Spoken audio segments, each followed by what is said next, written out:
Welcome to the Call House. Have you been to Fort Ross before?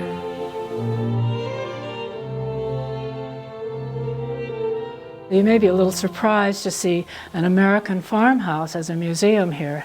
Well, it's new. It's only been opened about 10 years. And we're very pleased to show you a house that some of our early settlers took over in 1873.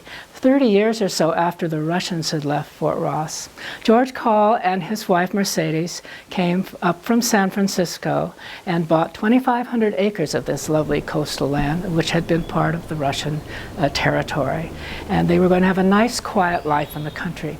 They ended up staying here for 100 years almost. Their children lived in this house until they were in their 90s. When he built this house, he designed it himself. They came here in 1873 with their 4 little children. They didn't get the house built till 1878. As you can see, it's not a beautiful aesthetic building, but it's very practical and very sturdy and quite substantial. It's just almost exactly as George built it in 1878, except for one thing, this front door. This is the only modern thing in the house, except of course it's been electrified. There are 2 rooms on the porch. On the right is a guest room. The other room at the other end of the porch was George's office. He wanted to be right on the scene and keep a good eye on everything. And when the workmen came for their paychecks, that spittoon is for them. He wanted to be sure that they didn't bother his 6 daughters who were in here. He was very protective of his girls. So let's have a look at the house. So you come right into their sitting room. There's no entrance hall. And this is a room where they would gather in the evening. It was a room that they could close all the doors to keep it nice and warm. The fireplace is the only heat in the house except for the kitchen stove. But it helped. And you can see all the artifacts in here belong to the Call family. Mrs. Call's sewing machine, right in front of the front window. She had the best view in the house. She had 9 children, but she had a lot of household help, and one of the things she did do, besides sort of supervise the children, she loved to sew, and so she would escape with her sewing. There's an Encyclopedia Britannica in the corner, and the children who were doing school papers were allowed to go and use it. It's quite a valuable encyclopedia. It's a Britannica from 1879, leather-bound, with annotations. It's one of the really nice things we have in the house. This isn't a really unusual telephone. Remember, this is 1870s, 1880s. There was a public telephone long distance from Eureka to San Francisco, but nobody else had telephones until the 1920s up here. So what the local people did was they set up their own system, and it was not electrically run. It was run by boxes like this. Each would have a magneto and a battery in them. People would have a box, and they would put the wires on the trees on their farms and insulators. These are own numbers, and their numbers were longs and shorts like Morse code. Let's call Elmer Brown. He lives about 15 miles away, way up on King Ridge Road, but he's a character and we need to talk to him. Okay, first we'll ring. Okay, that's a long one, and that should get enough juice going that you can hear and talk. But sometimes what happens is you pick it up and you can't hear because it's a party line and everybody wants to know what's going on, and so they all pick up their phones and there's not enough energy that you can hear. So what you have to do is, would you please hang up? I need to talk to Elmer. And you hang up and you have to wait until everybody hangs up and then you can try again. It's not like a cell phone, is it? One of the few things that is not original with the family is the clock on the mantle. Somebody in the family took the originals. The chandelier is not the Calls, but it's almost exactly like the one they had in the room. So let's go look in the parlor. Next to the sitting room is the parlor. And it was a very special room. People would have a parlor for special occasions if they had enough room in their house. And it was a room where the children were not allowed. There were sliding doors, and they were always shut. The children would come in if it were Christmas, if there were a special occasion. and to play the piano. There's also a back door to George Call's office in the parlor, so he could have a special meeting with an important business person in here and shut the doors. And his wife Mercedes could have a tea party with her friends on the sofa. But the most important thing in the parlor was the piano.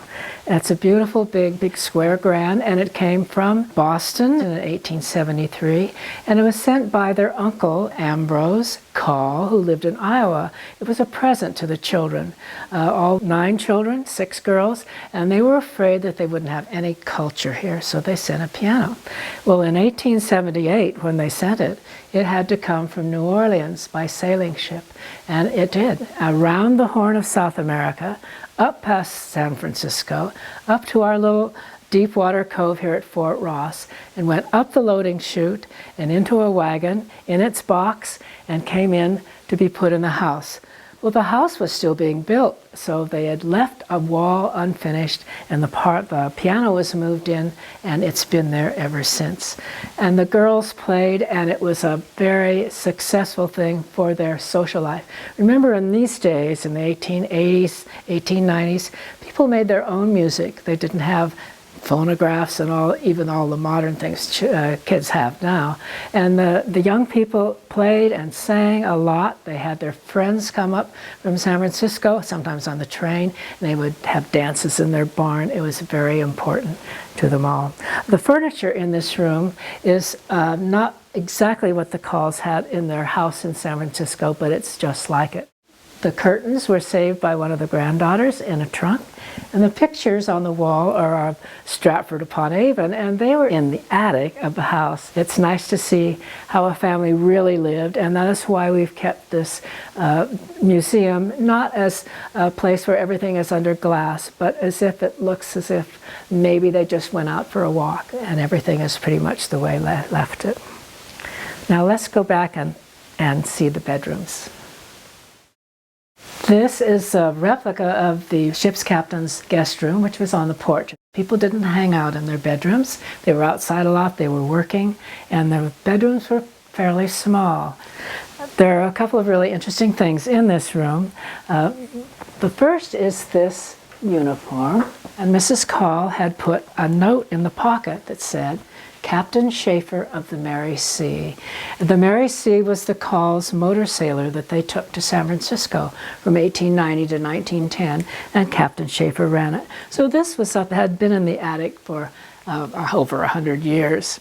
It's very heavy because it's wool. They didn't have nice down jackets and those sorts of things, but it's a wonderful relic. And on the wall we have a mirror, has all the men's shaving things on it. It's a wonderful relic, and it's gimbaled. It's held on the wall with one nail, so that when it was rough at sea, things wouldn't spill.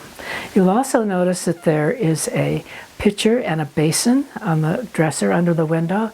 Remember, this was a house without inside plumbing. When the Calls came here in the 1870s, there was no electricity anywhere, of course, and no water system, and they had to make do with all those things themselves and build up things that worked. And you washed in your rooms because they didn't have bathrooms the way we know them. This is the master bedroom, the parents' bedroom, and as George Call designed this front part of the house, he made sure that he and Mercedes had several nice things that other bedrooms didn't have. And the back of the fireplace is in the bedroom, so they got some heat. There's no heat in any of the other bedrooms. And they have a closet. Closets were quite rare in the 1870s. They were expensive, and they didn't want to waste the space, so they could store their clothes in there. Hanging on the wall next to the closet are 2 things that belong to George and Mercedes. Mercedes' brown velvet traveling dress from the 1880s with bustles down the back. It wasn't very well worn because I think maybe she was pregnant a lot of the time. She had 9 children, you know, from the time she was 16 to the time she was 32. Next to the dress is George Washington Call's beaver hat, his bowler hat, and he wears that hat in every picture that is ever seen of him. We also have a wedding dress from their daughter Laura, one of their 6 daughters. She was married in 1907, and her daughter, Lori, gave it to us. Lori and her cousin Barbara are the two surviving grandchildren of the Calls. They're both 94, and they've been very generous and given us many things to have in the house. On the fireplace are some religious pictures. Mercedes was brought up a Roman Catholic. George, however, did not believe in religion of any kind and discouraged it, but she didn't pay any attention to him. So she had her own private devotions there. Shall we go into the nursery? This is where the littlest children slept, and this room is big enough to have a nursemaid in here with them. There are many nice things in this room, as you'll see. There are pictures from the attic. There's a boat on the wall that the boys played with, and we know they played with it because the keel is weighted and it has a working rudder. The dolls, some of them belong to the Call family. The two on the bed are quite old. The old dresser with a very bad mirror, but it's original. A lovely quilt of Mrs. Call's, and that one has a particularly nice color scheme, I think. On the wall behind the quilts are some of their clothes. Now, they didn't have closets, so they hung their clothes on the wall with clothespins and cords. And there are petticoats there, and a corset cover, and a couple of babies' bibs. And these are all original pieces of clothing that the Call family has saved and given us to put in the house. In the corner are many books and games, also saved by the family. They're all over 100 years old. In the far back is actually a board game from the 1893 Chicago World's Fair. There were lots of nice books, children's books, and one of them was a book in Spanish that Mercedes brought from Chile. She did not have much English when she came, and she made a real attempt to speak Spanish with her children, and the first 3 or 4 children were quite bilingual. And then they said she got tired of it after that, and just the oldest girls spoke Spanish. So this is the dining room where the family had all their meals. The Call family loved this room because of the nice light, and it was a very nice place to eat. As you can see, that's a big table. They had a big family of children. They always had a lot of visitors. There were the ship's captains, there were travelers, there were old friends. Mrs. Call loved to invite people to eat, and sometimes they said, well, it's because she didn't have to do all the cooking. Also in this room is the door to the attic, and next to the attic door is a pantry. It's the only other closet in the house, and they stored all their canned apples, sauce, and peaches, and all those things that they put up in the summer in glass jars. On the wall are 2 pictures. One of them is a religious picture. They probably put it up after George died, because I don't think he would have liked that. And there's another picture farther along the wall, a very patriotic picture of the first 3 assassinated presidents, Garfield, Lincoln, who was first, and McKinley, 1901. At the table, there are all the family's best dishes. There are Bavarian china of a pattern called Rose of Silesia. And also, if you'll notice by George's place at the end of the table, there's a funny old bottle. And that's special mineral water. And George had a digestive problem, so he had Hungarian mineral water shipped over from Europe just for his own use. At the end of the room is a redwood cabinet that the Calls had built by a local man. It has their extra dishes in it. And on the table we have photographs of all the 9 children when they were grown. They loved this place, and none of them left home till they were probably in their 30s. The kitchen is a pretty big room, but a lot of cooking went on in here. The first 30 years, of course, when they had a lot of shipping, there were a lot of people around, and they often would be cooking for 15 to 20 people a day. 3 meals a day, and everything from scratch. And they had a professional cook who lived in a little room outside, and she cooked everything on this old stove. Bread, pies, biscuits, everything had to be done from scratch. She was a very busy woman, you can be assured. The kitchen's pretty much the way it was when the last Calls left. The wood box was underneath the window, and one of the boys would chop a lot of kindling and put it through the window into the box. The windowsill is still chipped where they hit the window a lot. The cook was very particular about the stove wood. It had to be just the right size, some small for kindling and some bigger to last a while. And you can imagine that this stove was going a good part of the day. There was a great display of butter making equipment in the middle of the table. They had, around 1900, developed a big dairy up in the hill across the highway.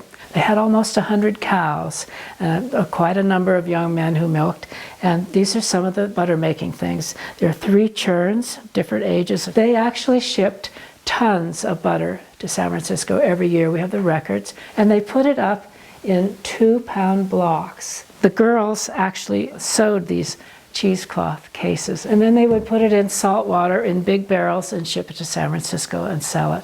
And it was really their big cash crop. They made a great deal of money on their butter. Coffee came as raw beans in big gunny sacks, and you would toast it in the oven till it was nice and brown, and put it in a little hand grinder and grind it up. And then you'd get to make your coffee on the stove. It was not like going to Starbucks. If they had leftover cake or pie after dinner, they would leave it by the door. And then if the workmen or the boys got hungry, they could come in and help themselves. This sink was the only running water in the call house. In order to get water, they developed a spring up above the creek about a mile away. And they built a wooden flume down the hill to a tank just above the house. And so they had gravity feed running water in the kitchen. On the stove, they had a tank up above. And when the stove was going and it was hot, it would heat water up there. This is the back room of what was originally the old Russian storehouse. What they used this for at first was as a bathroom. And so we have an old bathtub on the wall. And a bathroom in those days was not what we would call a bathroom. It had only a bathtub in it. Everything else was very primitive and either outside or by a pitcher. And then when they got their dairy going up on the hill, they moved the bathtub into a real bathroom that they built and used this as a dining room for the young men who milked their cows. Now they had several of them, maybe a dozen. And some of them didn't have wives to cook for them, so they would come down from the dairy on the hill and eat all their 3 meals a day here. And there's a door outside, so they could go out and in and out and wash up out there and come in.